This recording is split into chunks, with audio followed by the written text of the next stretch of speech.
Bonjour à tous, bienvenue sur le podcast de Becky. Alors on se retrouve aujourd'hui pour le 11e épisode de mon podcast créatif. Vous pouvez me retrouver sur Ravelry et sur Instagram sur le pseudo BeckyBoop59. Alors bienvenue, j'espère que vous allez bien, moi ça va. Donc les vacances là sont déjà bien entamées. Voilà, je profite d'un petit moment de répit et de calme à la maison pour tourner ce nouvel épisode qui va être pas mal chargé je pense, donc voilà, je vais commencer tout de suite sans plus attendre. Alors aujourd'hui j'ai un projet terminé, je galère toujours autant avec mes cheveux, c'est pas grave. J'ai un projet terminé, alors c'est le...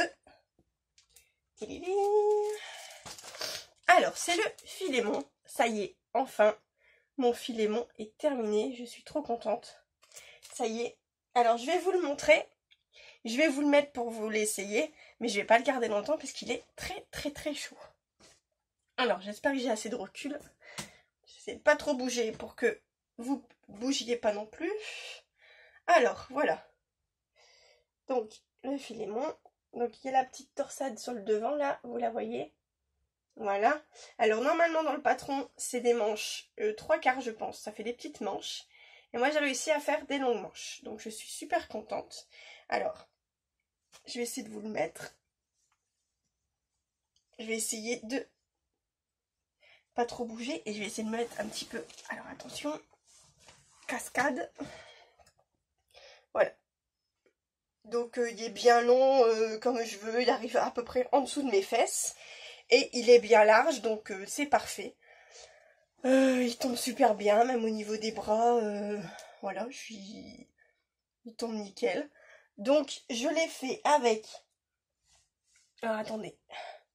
Je l'enlève. J'espère que vous ne bougez pas trop. C'est pas grave, je regarderai. Puis, si ça va pas... Alors, hop. Je vais vous dire la laine et après je vous parle un tout petit peu du patron. Comme ça. Alors, je l'ai doublé. Donc, je l'ai fait avec de la Danube. 41% acrylique. 15% polyamide, 25% mohair. Et je l'ai doublé avec de la Super Soft de chez Ziman qui a 80% d'acrylique et 20% de nylon. Donc c'est pas de la douceur... je profite, hop, je peux monter, pardon. C'est pas de la douceur extrême, hein, qu'on se le dise. Mais je pense que quand je vais le laver, ce sera pas mal. Je l'ai pas encore nettoyé. Donc je pense que là, il va aller au lavage. Et je pense que quand il sera lavé, il sera pas mal. Alors, le patron. C'est un patron relativement simple. J'ai trouvé. C'est du point mousse, donc voilà. Je pense que je me le referai. Parce que franchement, pour un bon gros gilet d'hiver, c'est vraiment sympa. Il est très agréable à porter. Et puis au niveau des explications, je vous dis, j'ai pas trop eu de soucis, donc voilà pour ce Philémon qui est enfin terminé. J'ai pris un peu de temps à le faire, mais bon. Voilà. Ensuite, écoutez, je vais vous faire un petit... On va regarder un petit peu mes projets en cours. Il n'y en a pas forcément, il n'y en a pas de nouveaux. Mais je vais vous montrer un petit peu mon avancée. Alors, on va commencer par ça. Alors, donc, un châle au paradis, le mystère châle, mystery châle, fait par Bountinette. Voilà, donc c'est un... Pour ceux qui connaissent pas, c'est un patron où vous avez par morceau le patron, vous n'avez pas tout d'un coup. Donc, je cherche mes phrases et mes mots aujourd'hui. C'est un petit peu chaotique, mais bon, c'est pas grave. Alors, je suis partie pour mes laines sur faire une chose à la fois. je cherche mon petit sac avec mes laits. Alors, il faut 4 couleurs principales, 4 couleurs. Je me tâtais un petit peu la fois dernière. Donc, je suis bien partie sur la laine de l'atelier de Balibou. Donc, 100% mérino. Voilà. Pour ma deuxième couleur, après je vais vous le montrer. Hein. Je suis partie, donc, j'avais fait un test aussi avec une autre couleur, un espèce de rouge un petit peu, avec la Malabrigo Lace. Mais non, ça n'a pas été, ça faisait pas beau, donc j'ai tout défait, j'ai refait. Donc là, pour l'instant, je suis avec ces deux couleurs-là. Et après, normalement, il m'en faut plusieurs autres. Donc je pense déjà que je vais partir... alors, à mon avis, ce sera avec ça. Voilà. C'est de la lima. Alors je sais, c'est un peu plus épais. Mais je pense pas que ça va se voir. Voilà. Et avec ça. Donc je pense vraiment que ça va le faire. Peut-être comme ça, je sais pas encore comment le châle il va se mettre en place. Donc pour l'instant, je vous montre où j'en suis. Alors pour l'instant, je m'en sors. Je suis censée terminer l'indice 2 ce soir. Parce que l'indice 3 arrive ce soir. J'en suis pas là, hein, qu'on se le dise, mais enfin, je suis pas à la bourre non plus, mais bon, j'essaie de vous le montrer. Je suis sur mes aiguilles droites, donc j'ai triché pour aller plus vite. Alors, voilà, ici, donc mon indice 1, donc on démarre de là. Voilà, il y en a une espèce de petite high cord sur le bord. Mon premier high cord. Je m'en suis même pas rendu compte que je le faisais, vous voyez. Donc je m'en suis vachement bien sortie.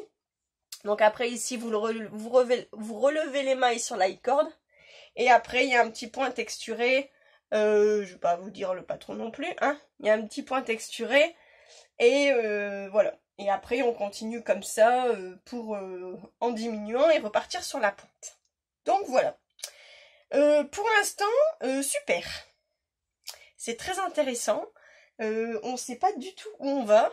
Donc c'est ça qui est génial. Hop, j'ai rangé mon petit barda. On voit pas du tout où on va, donc c'est ça qui est génial. Pour l'instant, j'ai beaucoup de plaisir à le faire. Vraiment. J'ai vraiment beaucoup de plaisir à le faire. Donc voilà. Je vais super vite aujourd'hui. Bon, c'est pas grave parce qu'après j'ai d'autres choses à vous dire. Il y a juste que... Ah zut, j'avais préparé un truc. Ah si, c'est bon, c'est là. Pour tout à l'heure. C'est désorganisé aujourd'hui. Hein. Que c'est désorganisé, mais bon, c'est pas grave. C'est spontané, c'est comme j'aime bien. Alors, ensuite, mon Ravello. Bah écoutez, mon Ravello, il avance tranquillou. Je vais vous montrer où il avance, où il en est. Il grandit. Voilà, c'est ça quand on a plein de projets. Hein. Voilà, donc je pense que, regardez, hop là, il est bien avancé.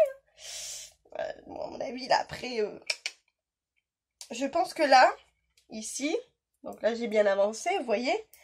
Et j'ai ça et ça, je vais finir mes deux pelotes. Et puis quand je vais terminer celle-là, donc la grise, je vais attaquer que avec cette couleur-là pour le bas. Voilà. Et après mes manches, je vais attaquer mes manches. Alors, petite question. J'ai envie de vous demander un peu votre avis. J'ai envie de faire mes manches que en... comme ça.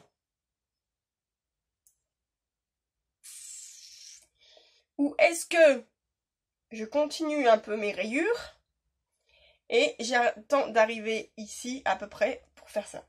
Alors, j'ai envie de faire ça par fainéantise et surtout parce que je vous montrerai ça après dans mes achats. J'ai acheté des toutes petites aiguilles et j'ai peur que devoir faire des rayures, ça soit un petit peu chiant. Donc, écoutez, dites-moi si vous voyez plus... Alors bon, moi j'en ai parlé déjà un petit peu, on m'a dit bah c'est bien de continuer les rayures et puis d'arriver au coude et puis de continuer avec le violet. Donc je sais pas trop. Je sais pas trop. Dites-moi ce que vous en pensez et puis bah, écoutez, je prends vos avis. Hein. Je prends vos avis. Et alors ensuite Alors, mon Alocasia. Alors, mon fameux Alocasia. Alors, l'Alocasia, je vais juste vous le montrer. Je vais plier le patron en deux quand même, pour pas que... Alors, l'Alocasia, c'est Marie-Amélie Design, on le présente plus. C'est un pull avec un col en V devant, un col en V derrière. On peut faire un col en V, un col rond. Et il y a un petit point de maille croisée sur le devant. Pour ici devant, un petit peu sur le dos. Alors, je l'ai démarré. Je me suis entraînée, comme d'habitude. J'ai vraiment cafouillé avec les mailles croisées. J'ai bien regardé les vidéos de Marie-Amélie. C'était très bien expliqué, pas de problème. Le truc, c'est que comme elle tricote à la continentale, j'arrivais pas à voir où elle piquait par derrière. Donc j'ai mis un petit post alerte sur Instagram et elle m'a gentiment envoyé en MP des schémas qui montrent vraiment bien où on pique la maille. Donc moi du coup j'ai vraiment pu du coup retourner mon travail et piquer comme ça en retournant mon travail. Donc je l'ai démarré, ça s'est super bien passé. La laine, je suis très contente. Alors, elle est très fine. Elle est très fine. C'est la laine de mon Chip Shop. Bon, j'en suis toujours aussi fan, hein, qu'on se le dise. Je vais vous le montrer à l'endroit. Bon non, si je vous montre pas l'endroit, ça peut le faire. Alors, mon Chip Shop. Alors, j'en suis toujours autant amoureuse. C'est qu'elle est très fine. Alors, c'est de la fingering, hein, qu'on se le dise, mais... Là, elle me fait vraiment très fine. Donc moi, en plus, je dois la tricoter en 3. Donc c'est petit. Alors, je vais vous montrer. J'ai bien avancé. Alors, il est pas parfait, hein, comme d'hab. On est exigeant. On n'est pas exigeant avec moi, hein. Je suis déjà très contente d'en être arrivée là. Alors, je veux vous montrer ça. Bon, il fait un peu rabougri parce qu'il est sur mes aiguilles... J'ai pas voulu mettre sur des trop grosses aiguilles. Alors je l'ai même pas essayé encore. On verra bien s'il me va ou pas, j'espère. Pour moi il me va, mais après pour moi ça va aller. Pour moi ça va aller, hein, mais on verra bien. Alors, voici le dos. C'est top avec cette caméra. En plus on voit tous les défauts, c'est magnifique. Mais c'est pas grave. Et le devant avec... les petites mailles croisées, voilà. Donc le rendu est très régulier, hein. Vous avez vu, je suis en 3 et je suis pas... je suis pas trop serrée, hein. Donc voilà, donc là j'en suis ici. Alors, qu'est-ce qu'il me reste? Là j'en suis au corps. Et il me reste ça. Ok? Donc, dans l'idée du corps, j'aimerais bien terminer tout le corps avec ça et d'avoir mon autre écheveau pour mes manches. Ou de piquer un tout petit peu. Mais de toute façon, il faut que je termine mon corps, hein, on se le dise. Il faut que je termine mon corps avant d'entamer mes manches, parce que sinon ça va pas le faire. Alors au niveau explication, le patron il est top, il n'y a pas à dire. Alors, je vais vous dire franchement, j'ai simplifié un petit peu. Puisqu'à un certain moment, au niveau du corps, il faut un peu fitter ici. Resserrer, enfin, diminuer un petit peu ici pour dire de descendre. Moi, je l'ai fait tout droit. Hein, parce que je suis pas grosse, mais je n'ai plus ma taille de guêpe d'avant. Hein. Donc, du coup, tout droit, moi, ça me va bien. Et il y avait sur le côté ici, de chaque côté, un rappel du petit motif du devant. Je l'ai pas fait. Pas grave, hein, j'ai fait que tout du jersey. Comme ça, du coup, il me paraît un peu moins compliqué. Mais voilà, c'est les modifications que j'ai fait sur les côtés. J'avais peur que le motif sur les côtés, ça me fasse bizarre. Donc j'ai fait le choix de ne pas le faire. Donc voilà où en sont mes encours. Je pense que j'ai bien avancé. Alors, je vais vous montrer un autre en cours aussi.